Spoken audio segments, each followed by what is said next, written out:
Imagine living in a world where your words would still be read, quoted, and celebrated more than 400 years after your death.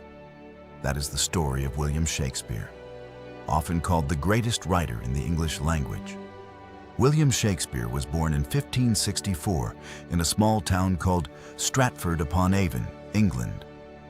His father was a successful businessman, and his mother came from a respected farming family. As a young boy, Shakespeare likely attended a local grammar school, where he learned Latin, literature, and classical stories that would later inspire his writing. At the age of 18, he married Anne Hathaway, who was 8 years older than him. Together, they had 3 children. But shortly after, Shakespeare seemed to disappear from historical records for several years. Historians call this period the lost years, because nobody knows exactly what he did. By the early 1590s, Shakespeare had arrived in London. There he began working as an actor and playwright. London's theaters were thriving, and Shakespeare quickly gained attention for his extraordinary talent. He joined a famous acting company known as the Lord Chamberlain's Men, which later became the King's Men under King James I. Over the next 2 decades, Shakespeare wrote around 39 plays, 154 sonnets, and several long poems. His works explored every aspect of human life: love, ambition, jealousy, betrayal, power, and forgiveness.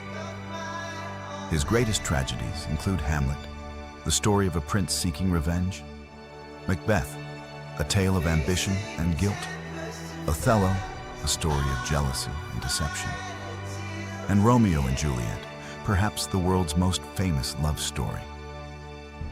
But Shakespeare wasn't only a master of tragedy. He also wrote beloved comedies such as A Midsummer Night's Dream, Twelfth Night, and Much Ado About Nothing, which continue to entertain audiences today. As his fame grew, Shakespeare became wealthy and purchased one of the largest houses in Stratford. Unlike many artists whose work was only appreciated after death, Shakespeare achieved success during his own lifetime. In his later years, he returned to Stratford and spent more time with his family.